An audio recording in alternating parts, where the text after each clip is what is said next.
सोचिए, एक इनाम जो दुनिया में शांति लाने वालों को दिया जाता है, उसी इनाम का सबसे डिस्प्यूटेड चेहरा बना दिया एक ऐसा आदमी जिस पर लाखों मौतों के आरोप लगे। और उसी इनाम को एक ऐसे इंसान को कभी नहीं दिया गया जिसने बिना हथियार उठाए पूरी साम्राज्यवादी ताकत को हिला दिया। आज हम बात करेंगे नोबेल पीस प्राइज के उन काले फैसलों की और उसके पीछे की सच्चाई की जो इतिहास में दाग बनकर दर्ज है।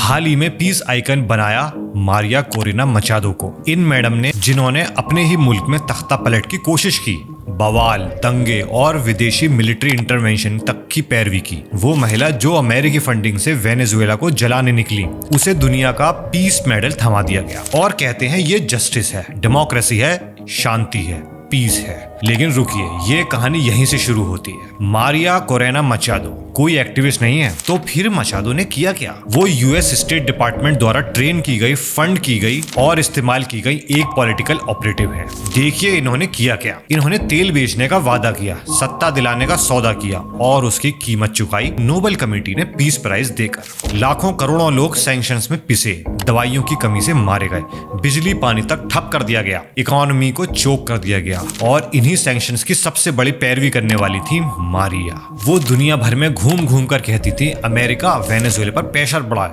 लोगों को भूखा रखे, तंग करे, तभी सरकार झुकेगी। इन्होंने वेनेजुएला की निकोलस मदुरो सरकार को हटाने के लिए CIA और अमेरिकी लॉबिस्ट से मीटिंग की, अनसक्सेसफुल कूप की प्लानिंग की, स्ट्रीट वायलेंस को कोऑर्डिनेट किया, यहाँ तक कि तेल और नेचुरल रिसोर्सेज की डील अरबपतियों से पहले ही फाइनल कर दी कि बस सरकार गिराओ, मुझे PM बनाओ और बाकी लूट तुम ले जाओ। यानी पीस प्राइज नहीं दिया गया, बल्कि रेजिम चेंज कॉन्ट्रैक्ट का एग्रीमेंट साइन किया गया। वेनेजुएला कोई गरीब देश नहीं है, यहाँ दुनिया का सबसे बड़ा तेल भंडार है। जी हाँ, सऊदी से भी ज्यादा। अमेरिका को डेमोक्रेसी की याद तभी आती है जब उस देश में तेल, सोना, लिथियम स्ट्रेटेजिक कंट्रोल हो। और आज वही औरत नोबेल विनर। लेकिन मारिया को सपोर्ट कौन करता है? अमेरिका के ultra right billionaires, Exxon Mobil और शेवरॉन जैसी तेल कंपनियां, जिन्हें ऑयल चाहिए हर हाल में। ट्रम्प की मागा अलाइंड लॉबी, यानी कि उनके मानने वाले। कुछ यूरोपीय बैंक जो वेनेजुएलन गोल्ड पर नजर गड़ाए बैठे हैं। ये सब उसे इसलिए फंड कर रहे हैं ताकि जैसे ही वो सत्ता में आए,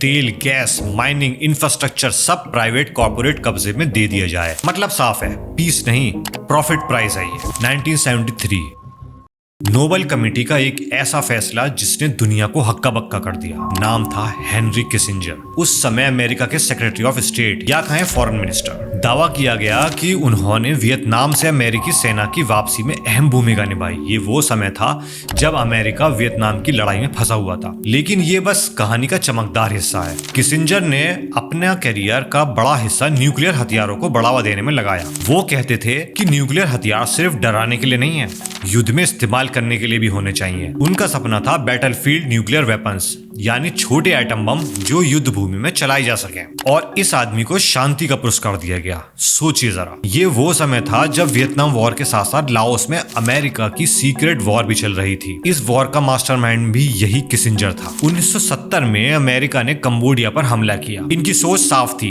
दुनिया सुपर पावर का शतरंज है, यानी इंसानों की कोई वैल्यू नहीं है। और याद आता है नायक का वो डायलॉग, वो चिल्लाते हैं तो चिल्लाने दो, पहले चिल्लाएंगे, बाद में थक जाएंगे, फिर भूल जाएंगे। इसे ही इंटरनेशनल पॉलिटिक्स में रियल पॉलिटिक्स कहा जाता है। हेनरी किसिंजर वो इंसान था जो अपने नाम को इतिहास के पन्नों में सुनहरे अक्षरों में देखना चाहता था, चाहे कीमत कितनी भी खून से भरी क्यों ना हो। और ऐसे आदमी को शांति के नाम पर नोबेल पीस प्राइज थमाया गया। 2009 में बराक ओबामा को नोबेल पीस प्राइज मिला। उस समय वो सिर्फ 9 महीने से राष्ट्रपति थे। उन्होंने कोई शांति समझौता नहीं कराया, कोई युद्ध खत्म नहीं किया। तो सवाल उठा, नॉर्वे की नोबेल कमेटी ने इतनी जल्दी उन्हें सम्मानित कैसे कर दिया? इसके पीछे की असल वजह थी आशा और संवाद का नया दौर, यानी अवार्ड असल में काम के बदले इंप्रेशन पर दिया गया। इसका बैकग्राउंड ये था कि जॉर्ज बुश के समय में अमेरिका की साख खराब हो चुकी थी। मिडिल ईस्ट में युद्ध चल रहे थे, ग्वांतानामो जेल में लोगों को कैद में डाला जा जा रहा था। पैट्रियट एक्ट टॉर्चर के लिए बनाया गया और ऑयल वार के आरोप अमेरिकन पब्लिक के दिमाग में चढ़ चुके थे। ऐसे में ओबामा को पीस प्राइज देना था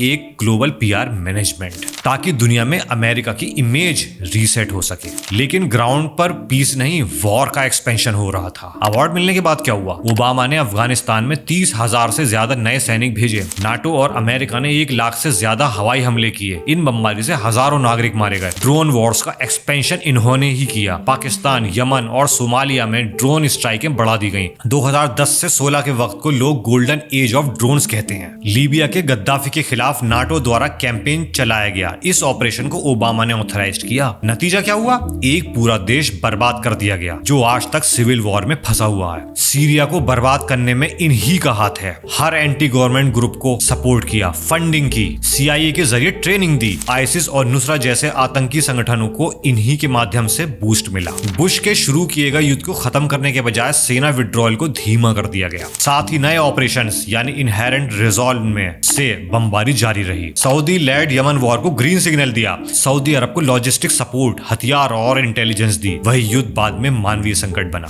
अफ्रीकॉम का विस्तार, अमेरिकन आर्मी का नेटवर्क फैलाया। सोमालिया, नाइजर, कैमरून, जिबूती समेत 34 से ज्यादा अफ्रीकी देशों को मिलिट्री प्रेजेंस का साथ इन्होंने ही आगे बढ़ाया। मतलब पीस प्राइज नहीं, प्री वॉर लाइसेंस। अवार्ड मिला पहले काम के बदले नहीं, उम्मीदों के बदले। लेकिन उसके बाद पॉलिसीज युद्ध, कब्जे, ड्रोन और रिजीम चेंज की तरफ बढ़ती रही। ये पैटर्न ये मैसेज देता है, पहले मेडल ले लो, फिर जो चाहे वो करो, मीडिया संभाल लेगी। जो शायद आज हमारे यहाँ भी हो रहा है।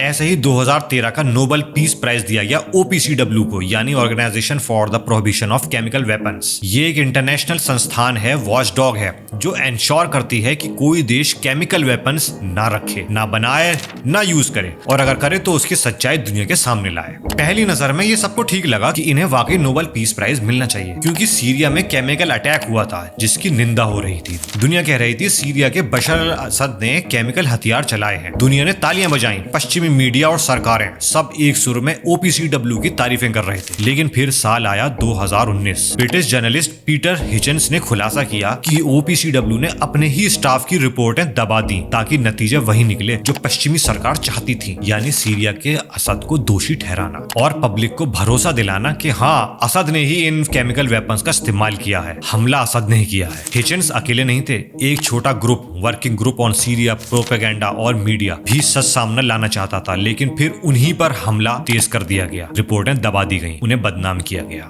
और कहा गया असद के समर्थक, युद्ध अपराध के इनकार करने वाले, प्रोपेगेंडा एजेंट्स, ये सब बोलकर यानी सच्चाई बोलने की सजा दी गई। ये सब इसलिए किया गया क्योंकि OPCW असद के खिलाफ वेस्ट के एलिगेशंस पर अपनी मोहर लगा रहा था, जिसे बाद में नोबेल पीस प्राइज ने अमली जामा पहना दिया। अब जरा इस ढोंग का सबसे बड़ा तमाचा सुनिए। दुनिया में अगर पीस, नॉन वायलेंस और सत्याग्रह का दूसरा नाम किसी इंसान से जोड़ा जा सकता है तो वो है महात्मा करमचंद गांधी। एक ऐसा इंसान जिसने ना बंदूक उठाई, ना बम फेंके, ना किसी सेना को खरीदा। उसने तो सिर्फ नमक उठाकर पूरा साम्राज्य हिला दिया। उसने जेलें भरी, गोलियां खाई, नॉन वायलेंस अपनाया, लाखों लोगों को एक किया और ब्रिटिश साम्राज्य को नंगा कर दिया दुनिया के सामने। पर मजे की बात तो सुनिए, नोबेल पीस प्राइज वालों ने उन्हें 5 बार नॉमिनेट किया, सिर्फ नॉमिनेट किया, और 5 बार ठुकरा दिया। और बहाना, परिस्थितियां जटिल थीं, राजनीतिक जोखिम था, शायद सही समय नहीं था। तो सही समय कब था? जब वो भूख हड़ताल पर बैठे थे, जब जेल में सड़ रहे थे, जब अंग्रेज उनके सीने पर बंदूक ताने खड़े थे, या जब उन्हें गोली मार दी गई। और सुनिए सबसे बड़ा कांड, 1948 में जब गांधी की हत्या हुई तो नोबेल कमेटी के पास मौका था मरणोपरांत पुरस्कार दे दें। कमेटी बैठी, चर्चा हुई, प्रस्ताव आया और जवाब क्या था?